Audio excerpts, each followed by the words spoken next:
പ്രാർത്ഥനകളിലെ ഉയർന്ന നിലവാരമുള്ള പ്രാർത്ഥനയാണ് ഏത്? ഗദ്യപ്രാർത്ഥന. ആ ഭാഷ പറയാൻ വേണ്ടിയായിരുന്നു പറഞ്ഞത്. കാണപ്പെടുന്നതൊക്കെയും സ്ഥൂലം, സൂക്ഷ്മം, കാരണം എന്നീ 3 രൂപങ്ങളോട് കൂടിയതും പരമാത്മാവിൽ നിന്നുമുണ്ടായി അതിൽ തന്നെ ലയിക്കുന്നതുമാകുന്നു. അതിനാൽ ഉറക്കെ പറയേ, പരമാത്മാവല്ലാതെ വേറൊന്നുമില്ല. നോക്കിക്കേ, ഇത് നമുക്കൊരു പ്രാർത്ഥനയാണെന്ന് പോലും തോന്നാറില്ല അല്ലേ? നമുക്ക് പ്രാർത്ഥന എന്നൊക്കെ പറഞ്ഞാൽ എന്താണ്? നമ്മുടേതായ കുറച്ച് കാര്യങ്ങളും സങ്കടങ്ങളും ഒക്കെ പറയുകയും വഴിപാടൊക്കെ നിശ്ചയിക്കുകയും ചെയ്താലേ പ്രാർത്ഥനയാവത്തുള്ളൂ. ഇവിടെ ഗുരു പറയുകയാണേ, നാം ശരീരമല്ല, നമ്മൾ തേടുന്ന, മുമ്പേ പറഞ്ഞില്ലേ, ഈശ്വര സർവഭൂതാനാം ഹൃദ്ദേശർജുന തിഷ്ഠതി. ഹൃദയത്തിലിരിക്കുന്ന ദൈവം. ഹൃദയത്തിൽ ദൈവം ഏത് രൂപത്തിലിരിക്കുന്നു? അതൊന്ന് പറയണമല്ലോ. ഈ ഹൃദയത്തിലാണ് ദൈവം ഇരിക്കുന്നതെങ്കിൽ അത് ഏത് രൂപത്തിലായിരിക്കുന്നത്? ആർക്കെങ്കിലും പറയാൻ പറ്റുമോ? ഏത് രൂപത്തിലാണ് ദൈവം ഇരിക്കുന്നത്? ദൈവത്തിൻ്റെ രൂപം എന്താണ്? ദൈവത്തിൻ്റെ രൂപം ഉണ്ടോ? ഇല്ല. അപ്പൊ പിന്നെ കാണു നോക്കിയോ, ഏത് രൂപത്തിലാണ് ദൈവം ഇരിക്കുന്നത്? പ്രിയപ്പെട്ടവരെ, മനസ്സിലാക്കിക്കോളൂ. ഗുരു പറയാണ്, നാം ശരീരമല്ല, അറിവാകുന്നു. ശരീരം ഉണ്ടാകുന്നതിന് മുൻപിലും അറിവായ നാം ഉണ്ടായിരുന്നു. ഇനി ഇതൊക്കെയും ഇല്ലാതെ പോയാലും നാം ഇപ്രകാരം പ്രകാശിച്ചു കൊണ്ടിരിക്കുന്നു. ജനനം, മരണം, ദാരിദ്ര്യം, രോഗം, ഭയം ഇതൊന്നും നമ്മെ തീണ്ടുകയില്ല. ഏത് രൂപത്തിൽ? ശരീരത്തിന്റെ രൂപത്തിൽ ഇതൊക്കെ ഉണ്ടോ ഇല്ലയോ? ഉണ്ടെന്നേ. ഇല്ലേ? നിങ്ങളൊക്കെ 5 വയസ്സുള്ളപ്പോഴത്തെ രൂപമാണോ ഇപ്പം? അതെയോ? ഇങ്ങനെ ഉണ്ടായി മാറി ഉണ്ടായി മുന്നം ഇത് കണ്ടാട് മംഗവെന്ന് പറഞ്ഞ പോലെ ഇങ്ങനെ മാറിക്കൊണ്ടിരിക്കുകയാണ്. ഓരോ ദിവസവും ഓരോ സെക്കൻഡിലും നമ്മൾ മാറിക്കൊണ്ടിരിക്കുകയാണ്. ഇത് ശരീരമല്ലേ? അതാണ് ശ്രീനാരായണ ഗുരുദേവൻ ശരീര രൂപത്തിലായിരുന്നില്ല.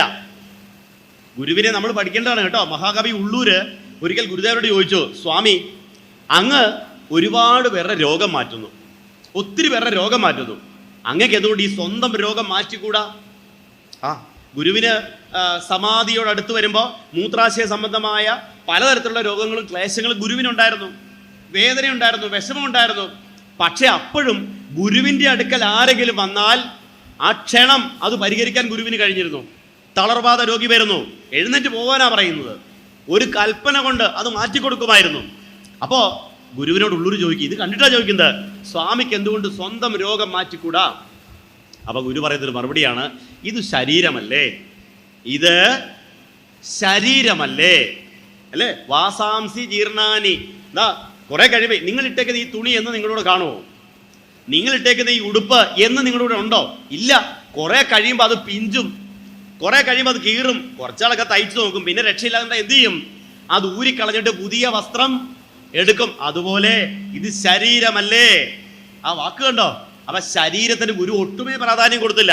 ഗുരു പറയുന്നു, നാം ശരീരമല്ല, അറിവാകുന്നു. അറിവാണ് നാം. അത് നാം എന്ന് പറഞ്ഞാൽ ഗുരുവിനെയാണോ ഉദ്ദേശിച്ചത്? നാം എന്ന് പറഞ്ഞാൽ ആരേക്കാ? ഈ കേൾക്കുന്ന എല്ലാരെയും. അതാണ് പ്രത്യേകത. നാമും അങ്ങനെ ആവണം. നാമും അങ്ങനെ ആകുമ്പോഴാണ് ഈ പറഞ്ഞത് എല്ലാത്തിനെയും നമുക്ക് അതിജീവിക്കാം. നമ്മുടെ സങ്കടങ്ങൾ, ദാരിദ്ര്യം സങ്കടമല്ലേ, രോഗം സങ്കടമില്ലേ, ഭയം, പലതരത്തിലുള്ള പേടികൾ ഇല്ലേ, ഇതൊന്നും നമ്മെ അടുത്തുപോലും അടുക്കത്തിലെന്നാ പറഞ്ഞേക്കുന്നത്. ഏത് രൂപത്തിലാണെങ്കിൽ, ശരീരത്തിന്റെ രൂപത്തിലാണെങ്കിൽ നിങ്ങൾക്ക് നല്ല പേടിയുണ്ടെന്ന് എനിക്കറിയാം. നല്ല പേടിയില്ലേ? കാരണം എന്നാ? അതുകൊണ്ടാണ് നരച്ചു തുടങ്ങുമ്പോൾ ആദ്യകാലത്ത് ഉണ്ടായിരുന്നെങ്കിൽ ഓരോ നടന്ന് പറിച്ചു കളയാൻ നോക്കും. ഒരു രക്ഷയിലുണ്ടായി കഴിയുമ്പോൾ പിന്നെ എന്ത് ചെയ്യും? നല്ല ഒന്നും ഡൈ കിട്ടും. കാരണം എന്നാ? പേടിയാ. നര വന്നു തുടങ്ങി, ദേഹത്ത് ചുളിവ് വരുമ്പോൾ എന്ത് ചെയ്യും? ഫെയർ ആൻഡ് ലവ്ലി എടുത്ത് നന്നായിട്ട് പുട്ടിയടിക്കും. കാരണം എന്നാ? ചുളിവിനെ മാറ്റാൻ എന്നൊക്കെ പുട്ടിയിട്ടാലും ശരി, എന്നൊക്കെ നിങ്ങൾ കറപ്പിച്ചാലും ശരി, ഇന്നല്ലെങ്കിൽ നാളെ അവൻ വന്ന് നമ്മളെ പിടിച്ചോട്ട് പോവുക തന്നെ ചെയ്യും. പക്ഷേ നിങ്ങൾക്ക് ഭയം ഉണ്ടാവരുത്. ഉണ്ടാവാതിരിക്കണമെങ്കിൽ നിങ്ങൾ സ്വയം പറയണം, നാം ശരീരമല്ല, അറിവാകുന്നു. ഈ ബോധ്യത്തിലേക്ക് നമ്മളെ ഉയർത്താൻ ഉപയോഗിച്ച ഭാഷ കണ്ടോ? ഇതാണ് ഗുരുവിൻ്റെ അദ്വൈതം. ഇതാണ് ഗുരുവിൻ്റെ അദ്വൈത ഭാഷ എന്ന് പറയുന്നത്. അല്ലാണ്ട് ഞാൻ ബ്രഹ്മമാകുന്നു എന്നാ പറഞ്ഞതെങ്കിൽ ശരിയാ, നമുക്ക് മനസ്സിലാവത്തില്ലായിരുന്നു. പക്ഷെ നാം ബോധമാണ്, അറിവാണ്. ബോധം എന്ന വാക്ക് ഗുരു എത്രയോ തവണ ഉപയോഗിച്ചിരിക്കുന്നു. അദ്വൈത ദീപിക എന്ന് പറഞ്ഞൊരു കൃതിയുണ്ട് കേട്ടോ, അദ്വൈത ദീപിക. അതിൽ ഗുരു ഒരു ശാസ്ത്രജ്ഞനെ പോലെയാണ് നമ്മുടെ ഉള്ളിലെ ദൈവത്തെ കാണിച്ചു തരുന്നത്. പേരായിരം പ്രതിഭയായിരം ഇങ്ങിവറ്റിൽ ആരാലഴും വിഷയമായിരമാം പ്രപഞ്ചം ഓരായെങ്കിൽ നേരിത് കിനാ ഉണരും വരയ്ക്കും നേരാം ഉണർന്നളവ് ഉണർന്നവനാം അശേഷം എന്ന് പറഞ്ഞിട്ട് ഗുരു പറയുന്നുണ്ട്, വാസസ്സു തന്തു ഇതു പഞ്ഞി ഇതാദിമൂല ഭൂതപ്രഘാതം ഇതുമോർക്കുകയിൽ ഇപ്രകാരം ബോധത്തിൽ നിന്നു വിലസുന്നു മരുസ്ഥലത്തു പാദസ്സു പോലെ പരമാവധി ബോധം അത്രേ. ഈ പ്രപഞ്ചത്തിന്റെ പരമാവധി എന്ന് പറയുന്നത് ബോധമത്രേ, അറിവത്രേ എന്ന് ആവർത്തിച്ച് പ്രഖ്യാപിക്കുകയാണ് ഗുരു ചെയ്യുന്നത്. ആ അറിവിനെയാണ് ഗുരു ഈശ്വരനായി കരുതിയത്. ആ അറിവാണ് നമ്മുടെ ഉള്ളിൽ ഉണ്ടാവേണ്ടത്. അറിവ് നിങ്ങളിൽ ഉണ്ടാകുമ്പോൾ, ബോധം നിങ്ങളിൽ ഉണ്ടാകുമ്പോൾ നിങ്ങൾ ഈശ്വരന്മാരാകുന്നു, ഈശ്വരനായിത്തീരുന്നു. ബ്രഹ്മവിത് ബ്രഹ്മൈവ ഭവതി. ദൈവത്തെക്കുറിച്ച് അറിയുന്നവൻ, ഈശ്വരനെ കുറിച്ച് അറിയുന്നവൻ അതായിത്തീരുന്നു എന്നാ പറയുക. ഇപ്പോൾ ഒരു ഉദാഹരണം പറഞ്ഞാൽ, ഉപ്പ് കൊണ്ടുണ്ടാക്കിയ ഒരു പാവ, ഉപ്പ് കൊണ്ടാണ് ഉണ്ടാക്കി വെക്കുന്നത്. ഈ പാവയ്ക്ക് ഒരു കടലിന് എത്ര ആഴം ഉണ്ടെന്ന് അറിയാൻ മോഹം. ഉപ്പ് കൊണ്ടുണ്ടാക്കിയ ഒരു പാവ കടലിന്റെ ആഴങ്ങളിലേക്ക് ഇറങ്ങിപ്പോയാൽ എന്ത് സംഭവിക്കും? ഒരു അരമണിക്കൂർ കഴിയുമ്പോൾ താഴെ ചെന്നിട്ട് ആഴം അളന്നുകൊണ്ട് വരുമോ? ഇല്ല. അധികം വൈകാതെ അത് എന്തിൽ ചേരും? കടലിലേക്ക് അലിഞ്ഞു ചേരുന്നത് പോലെ തന്നെയാണ് ബ്രഹ്മവിത് ബ്രഹ്മൈവ ഭവതി. ഈശ്വരനെ അറിയുമ്പോൾ നാം ശരീരമല്ല, ആരായി മാറും? അറിവായി മാറും. ഞാനും നീയും ഒന്നായി തീരും. ഓ, ഇതാ നാം ആ ദൈവത്തോടൊന്നായി പോകുന്നു.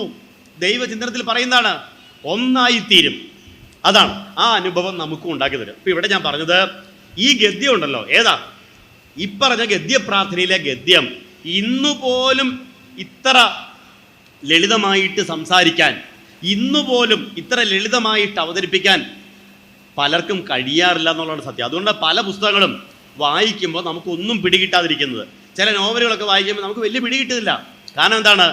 ഇന്നത്തെ ഈ പറയുന്ന സാധാരണക്കാരൻ്റെ ഹൃദയത്തിലേക്ക് എത്തിച്ചേരുന്ന ഒരു ഭാഷാ ശൈലി അവർക്ക് ഇനിയും ആർജിക്കാൻ കഴിഞ്ഞിട്ടില്ല എന്നുള്ളതാണ് ഒരു വാസ്തവം. അങ്ങനെ ഗുരു നമ്മുടെ ഹൃദയത്തിൽ നിന്ന്, ഗുരു തൻ്റെ ഹൃദയം കൊണ്ട് സംസാരിച്ചു, നമ്മളത് ഹൃദയം കൊണ്ട് കേട്ടു. അതുകൊണ്ടാണ് ഗുരു കേരളത്തിൻ്റെ ഗുരുവായി, ലോകത്തിൻ്റെ ഗുരുവായി മാറിയത്.